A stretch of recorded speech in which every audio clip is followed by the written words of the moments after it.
Okay, welcome to our week 4. Okay, where we are going to discuss a bit about physical activity pyramid. So the PA here is stands for physical activity pyramid.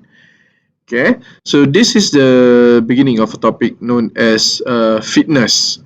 So when we talk about fitness, okay, let's take a look here. So when we talk about fitness, we can see here the activity pyramid. Okay, this is as similar as food pyramid. So the one that is at the bottom, we need to do that a lot, and goes up means that we need to reduce the amount. Okay, so lifetime physical activity is at the base of the pyramid simply because it is something that everyone able to do on their own and also on a regular basis. Okay, for example of lifetime physical activity is such as walking, walk up the stairs, cycling, running, means that every single type of movement that anybody able to perform that without much of a hustle. Okay, so advantages of a lifestyle activity. The first one, since this is an activity where most of you conduct on daily basis, it actually integrate lifestyle activity into your regular routine. For example, walk to classes, walk to cafeteria, walk to supermarket, running in the evening, or maybe do a house chores.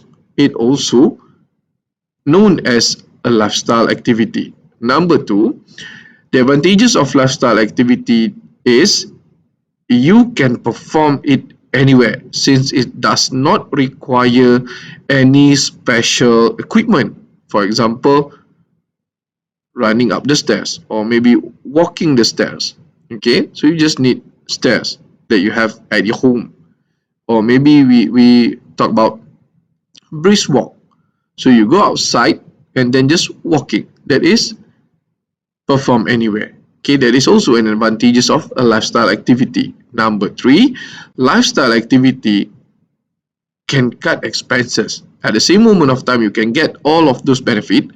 You can also reduce the money expend to be active. For example, if you try to go for a gymnasium, if you try to go to a gym to use their treadmill, you're going to be charged. But if you walk outside of your campus or maybe in your campus, okay, just walk around in the evening, in the morning, all of that give you advantages quite similar as what treadmill give to you, but without any expenses.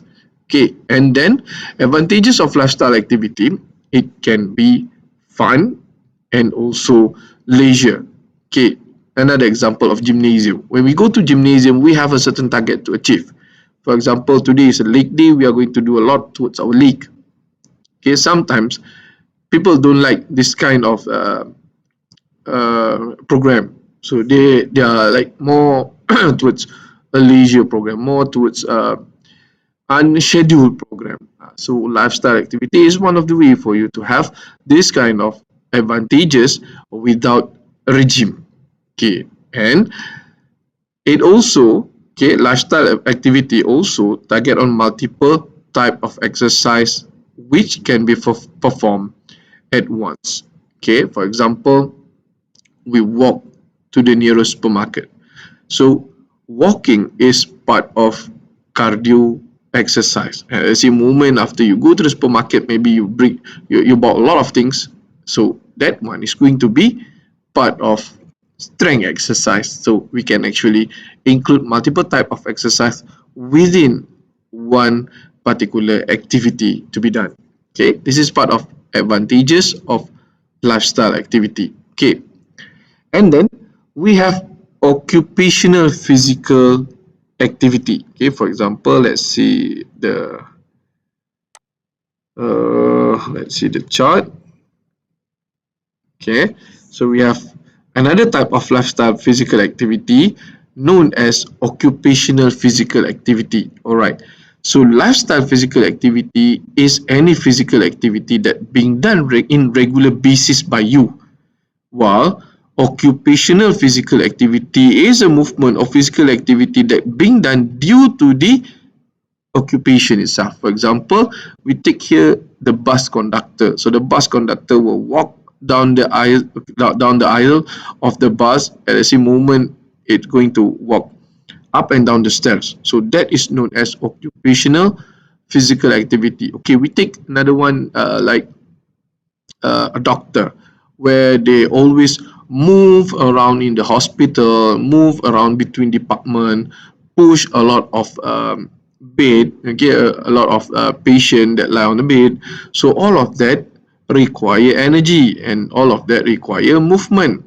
That is physical activity, and that movement is due to his or her occupation. So that is known as occupational physical activity. Okay, so this one being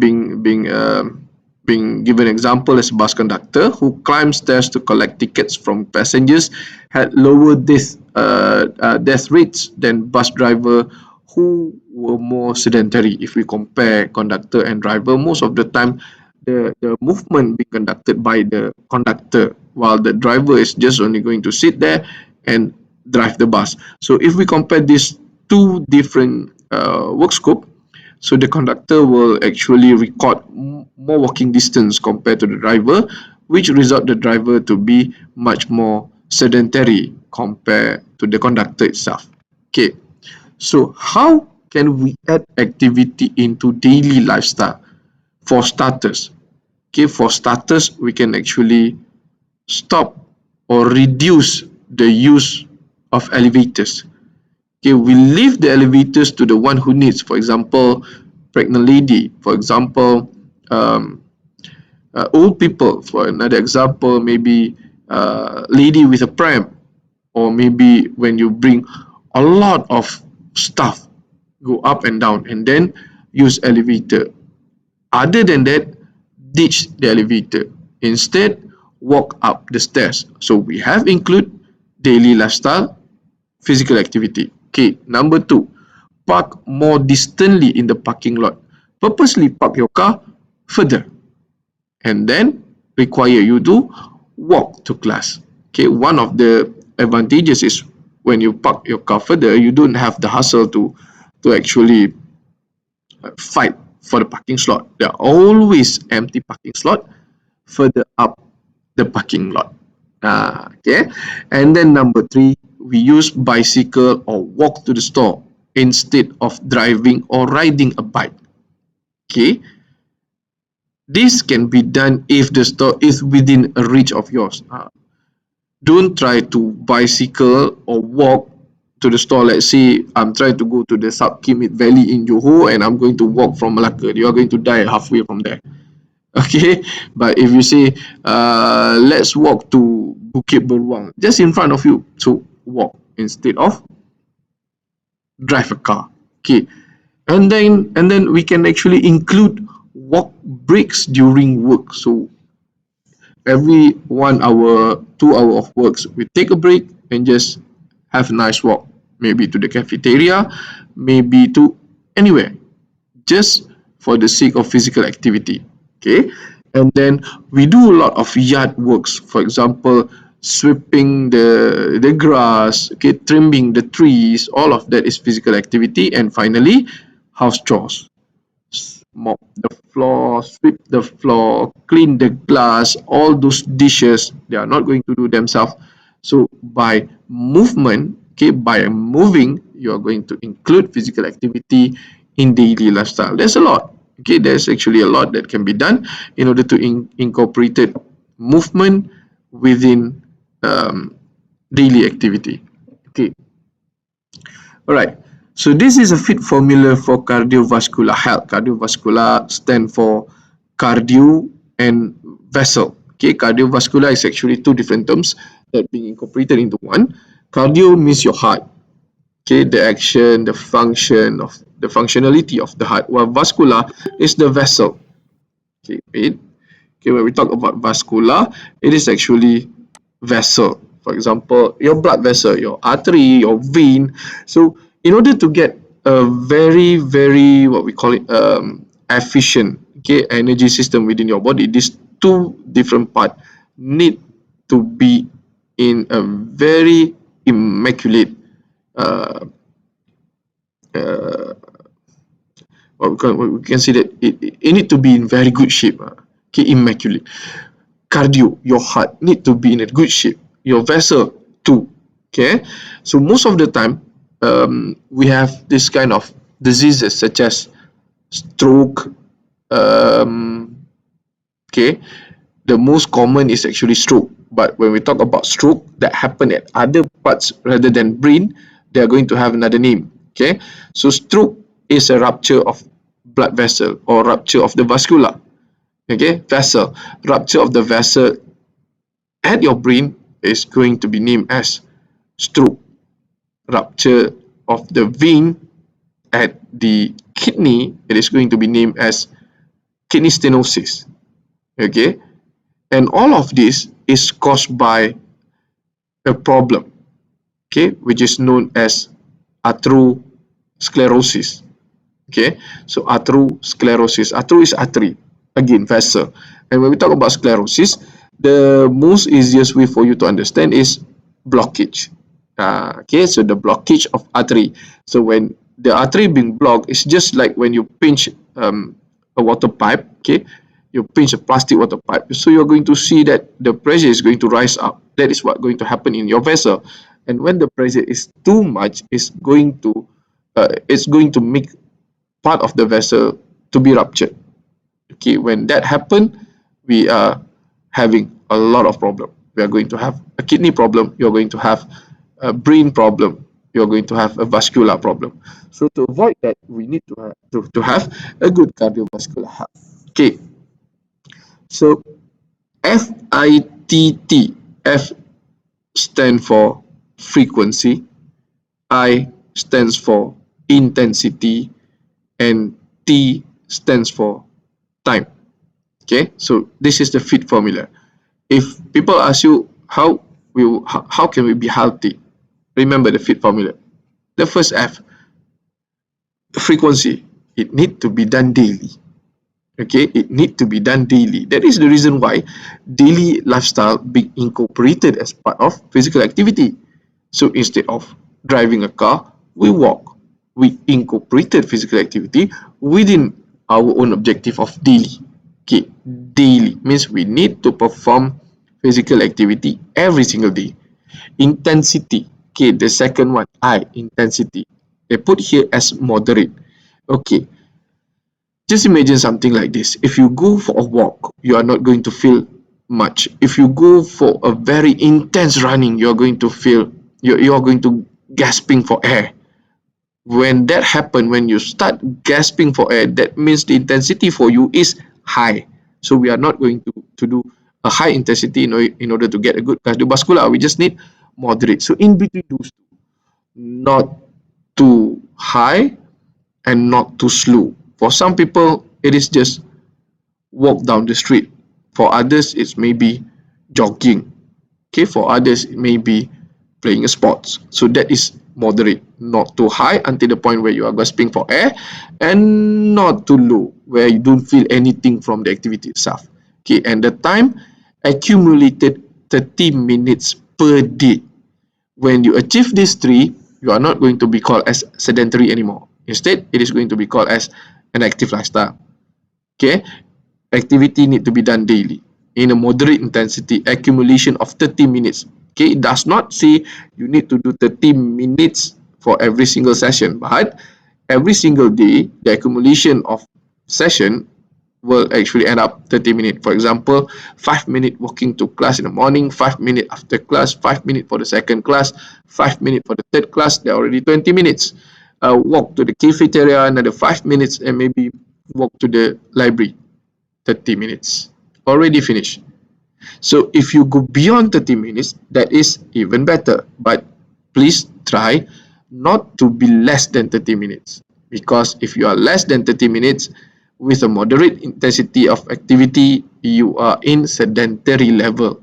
So when we fall under sedentary level, there are a lot of risks, especially towards your cardiovascular health. Okay, so in order to explain about health, about fitness, okay, in order to explain about fitness, there are actually three different components. Okay, so we take fitness as a whole.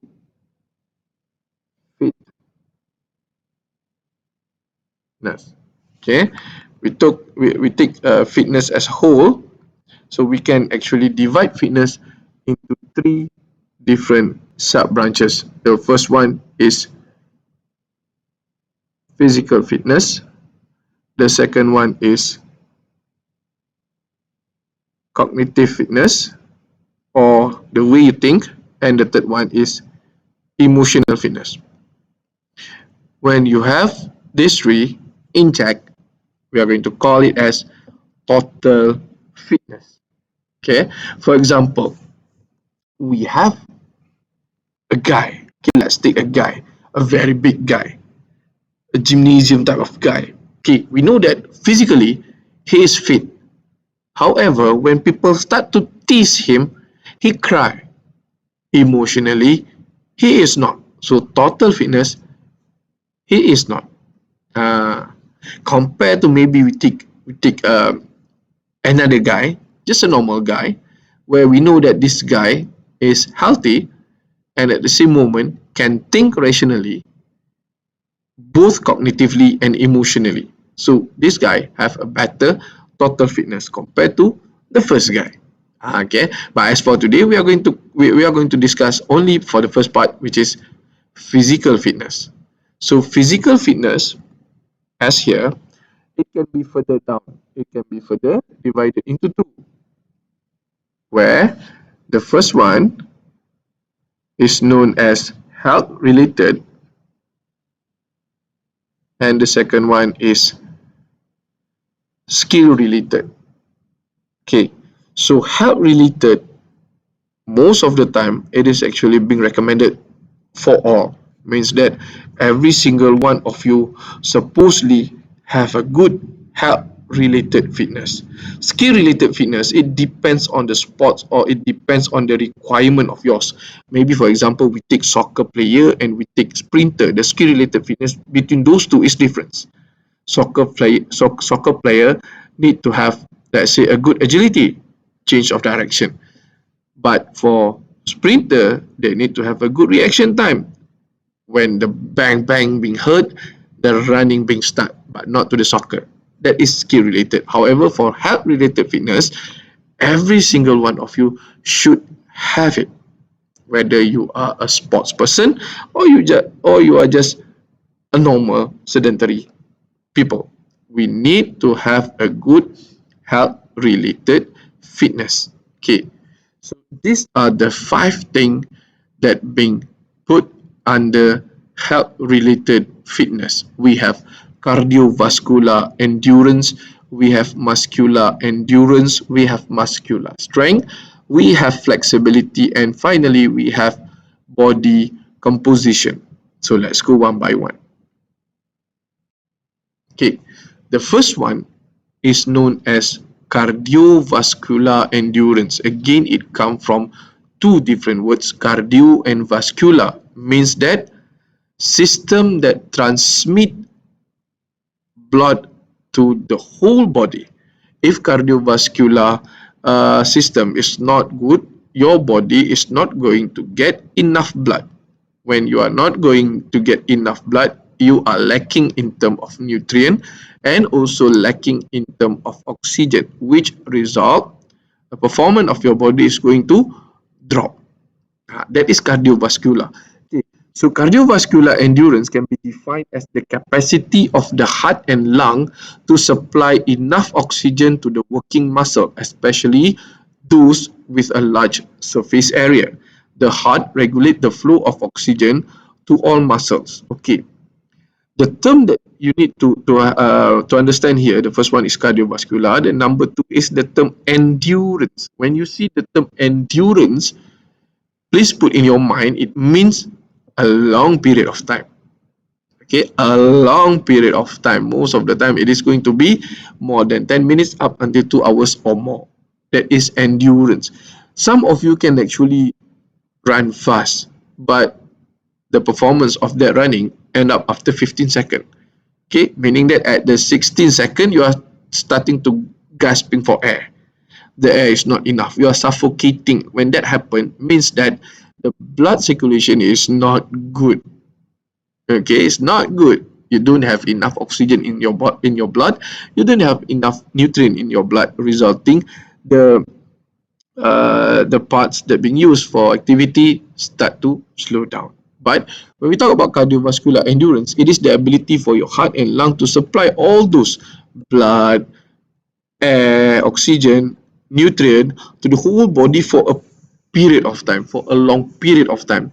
That is the reason why you see your friend can actually jog for 45 minutes, but you cannot.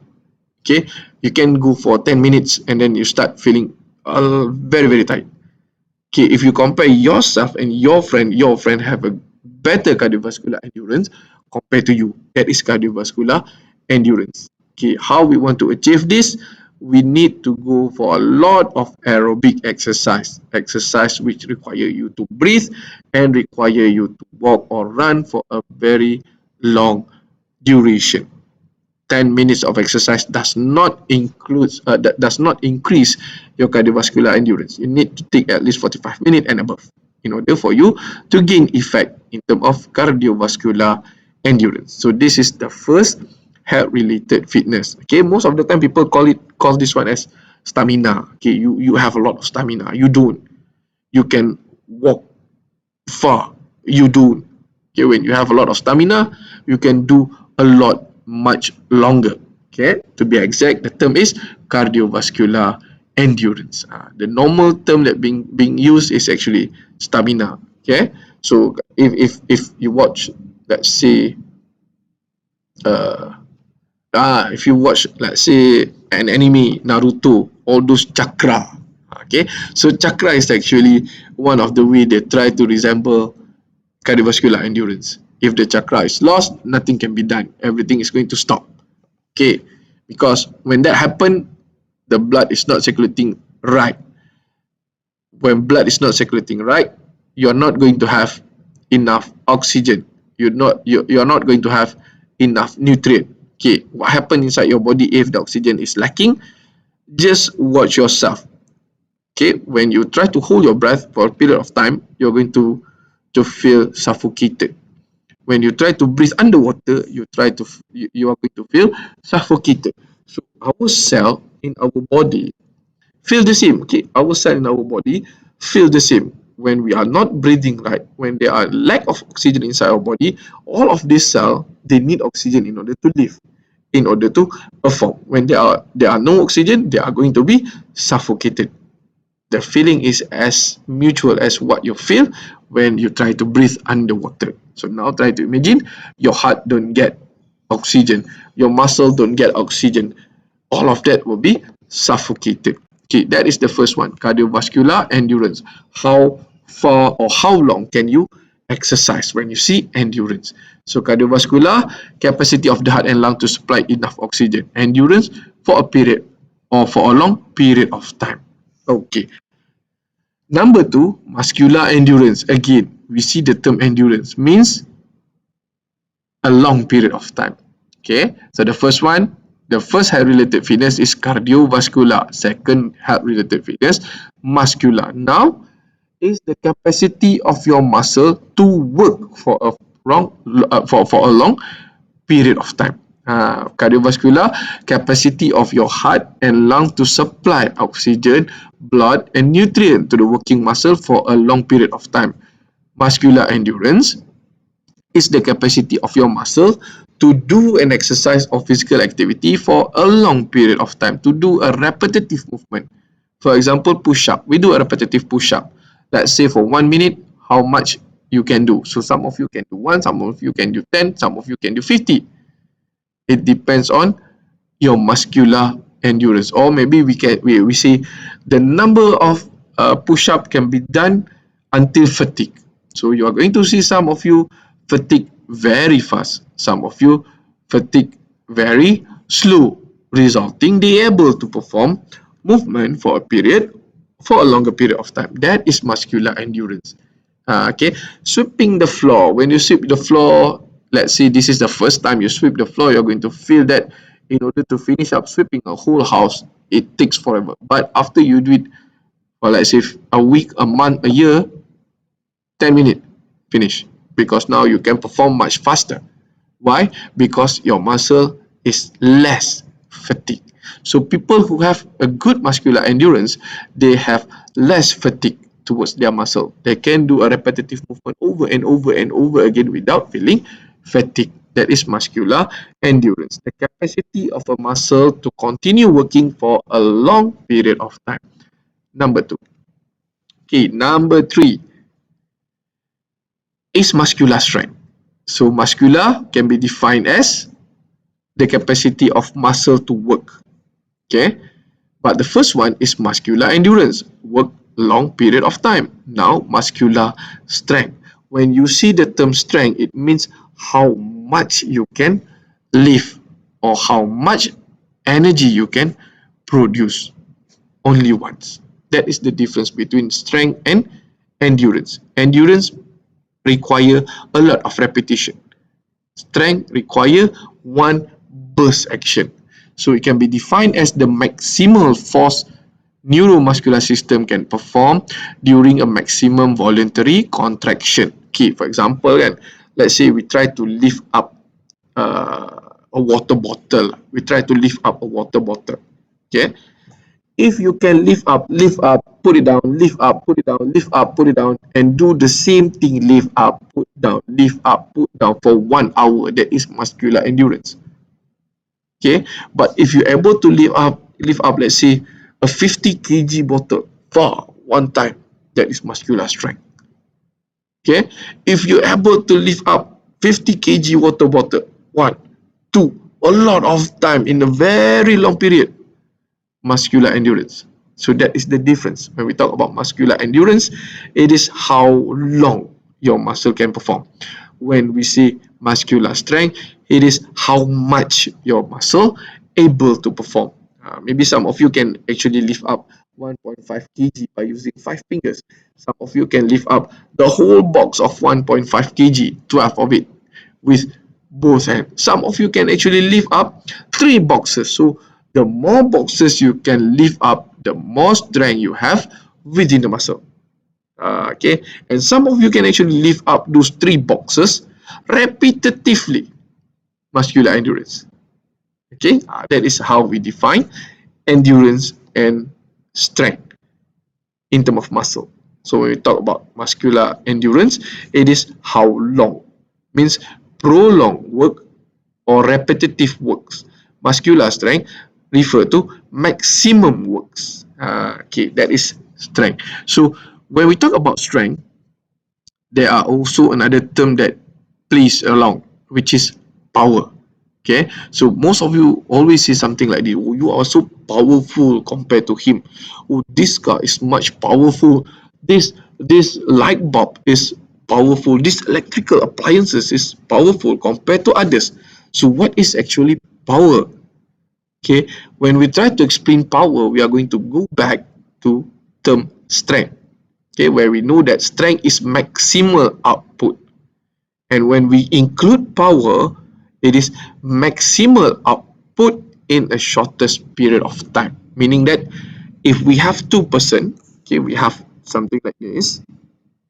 Okay, let's say we have something like this. We have A and we have B.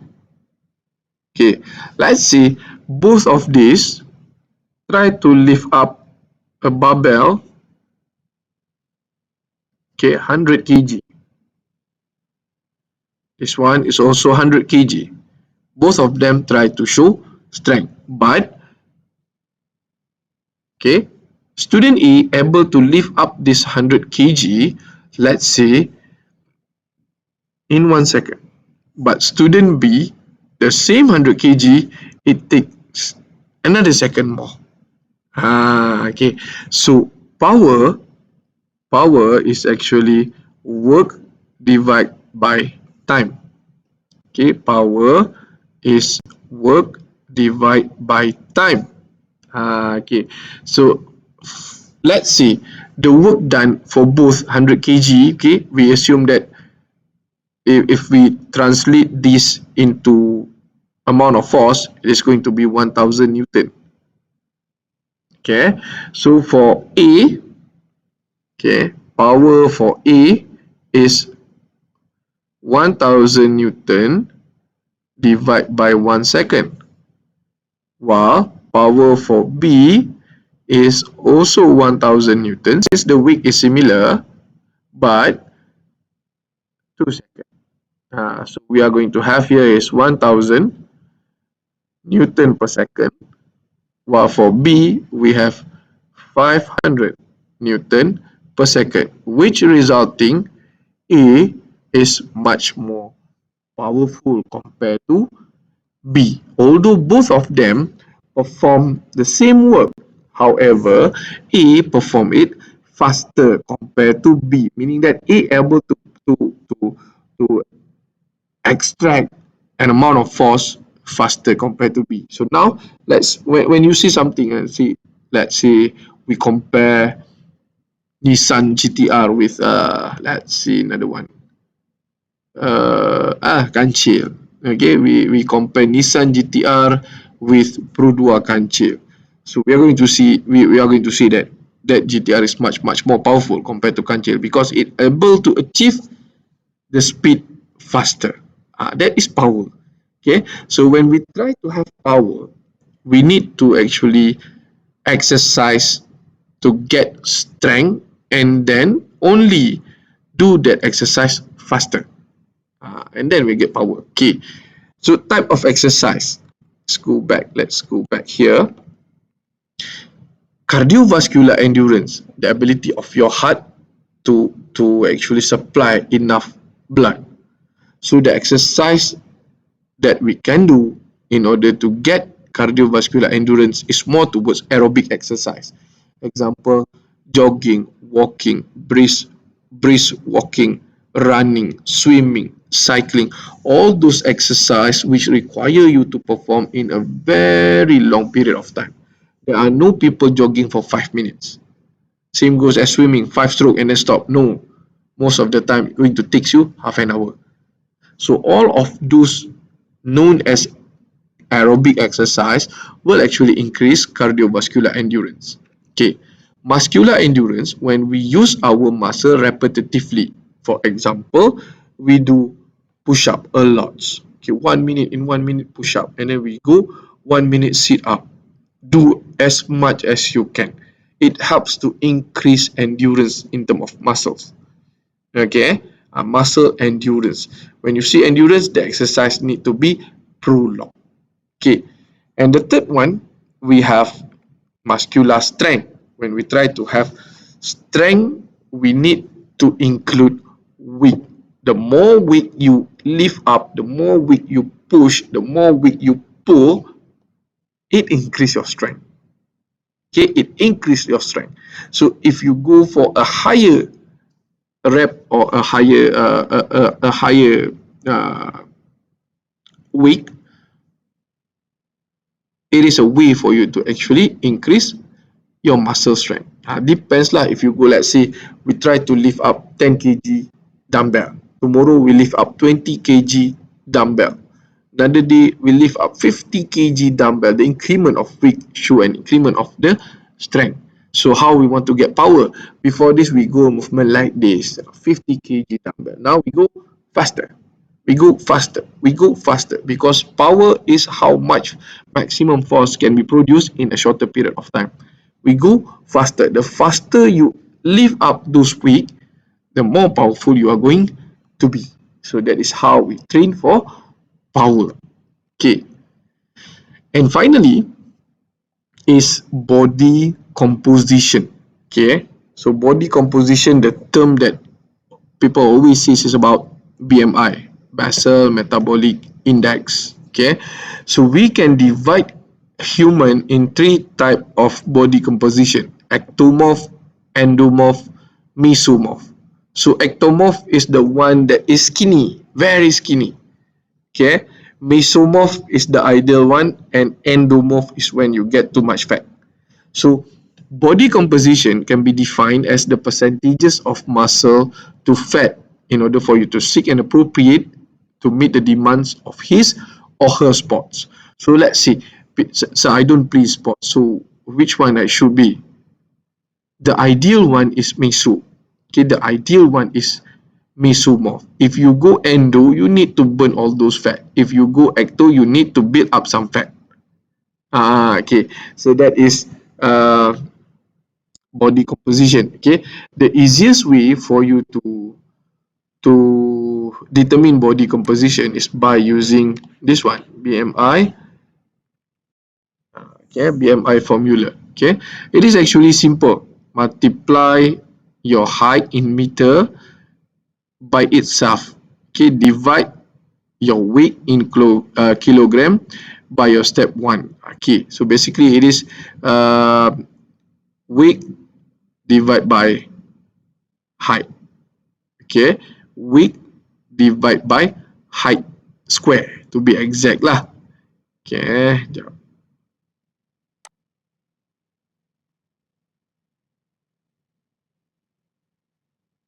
Okay, so it will be something like this: weight divided by height square, or if you want to calculate on your own, it will be I equals to your weight, okay, in kg divided by your height times height, 2 times of height in meter. So this will be, okay, weight divided by height times height. For example, as for me, my weight is 90 and my height is 1.7 times 1.7. Okay, let's try. Let's find out. We have 90 divided by 1.78 times 1.78 close. So mine is 29. This is quite much. Okay, 29.74. Okay, this is quite much. All right, and then after you have your BMI, okay, this will be the categorized. Okay, as for me, 29, I'm going to fall under overweight. So the one that you try to have is this one, 18.5 to 25, normal healthy weight. So if you go overboard, we need to go exercise, or we need to embark with a lot of physical activity in order to reduce your BMI. Okay, to be exact, you need to go with a lot of cardiovascular exercise, meaning that exercise that require you to go a long duration in order to burn all those fat and falls within a normal healthy BMI. This is one of the way lah. So we try to have a good BMI. You can calculate on your own. Okay, get your weight in kg divided by your height in meter. Okay, height times height. So weight divided by height square lah. Simply see it like that. Okay, weight divided by height square, and try to determine where you fall. If let's say when you do the calculation and you fall within underweight, you need to increase your weight a bit. Okay, you need to increase your weight a bit. At your age, you are not going to get any more increment in terms of height or decrement of that. So in order for increase the BMI to become healthy, you need to increase a bit of your weight, and then it should be fine. Try to not going overboard. Okay, try to be less than 25. As for me, I'm quite right here, overweight. Okay, so that will be body composition. Okay, although you are mesomorph, sometime you're going to fall towards endo, simply because you are short. Okay, so the weight itself is not an indicator whether you are at an ideal body type or not. In order to get that, you need to calculate your BMI. If you want to make it, if you want to go even further, you actually need to measure the ratio between the fat and also muscles within your body. Okay, so this is another equipment that being used in order to determine percentages. Okay, in order to determine percentages or ratio between muscles and fat.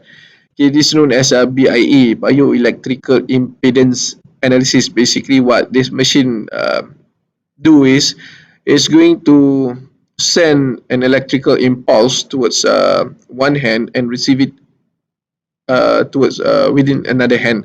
So based on the difference between the send impulse and the receive impulse, and some of the algorithm they are going to uh, measure. Okay, they are going to do a calculation and measure the differences in terms of those fat and muscle ratio. Okay, so this one is BIA, bioelectrical impedance. It is much complex compared to BMI lah. BMI is the most simple one for you to actually determine where you are at. For BIA, it is a way for you to visualize the ratio.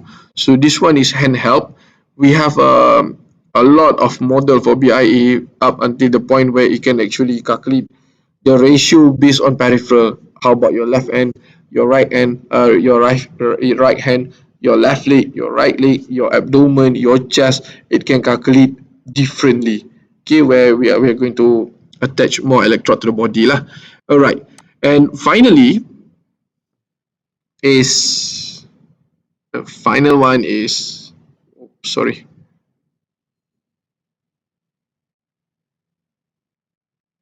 Okay, finally for health related fitness is flexibility. Yeah, this is the last one for health related fitness, which is known as flexibility. So flexibility can be described as a range of motion available in a joint or a group of joint. Okay, simple way. Try to do this. Okay, put your right arm back and try to reach it with your left arm. I cannot reach that. Where's my left hand? So you're going to notice that some of your friends can do this quite easy, but not you. So for those who are unable to do that, means you are not flexible. So how to solve that?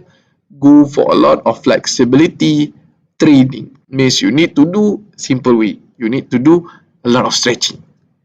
By having a good stretch, we can increase our range of motion. Having a good range of motion, we are going to get a good flexibility. So these are the basis. Okay, these are the foundation or the basis fitness component that most of you need to have: cardiovascular endurance, muscular strength, body composition, and finally flexibility. By having all of these, we can actually live much better compared to sedentary. Okay, in order to not being sedentary, again, remember the fit formula. You need to exercise daily. The exercise need to be moderate in terms of intensity, not until the point of gasping for air, and not too easy until the point we don't feel anything. And finally, the time for those exercise need to be more than 30-minute accumulation per day. Okay, how we want to include all of this? Just embark in lifestyle physical activity, and then you are going to be fine. Okay, walk more rather than drive or ride. Okay, part further, use the stairs. That's all helping in order for you to get a good health related fitness. So with that, this will be the end of our class for this week, and next week still we are going to be online. Okay, from 8 to 10 we are going to continue with skill related fitness and then we are going to have a quiz. Thank you again and see you again. Bye.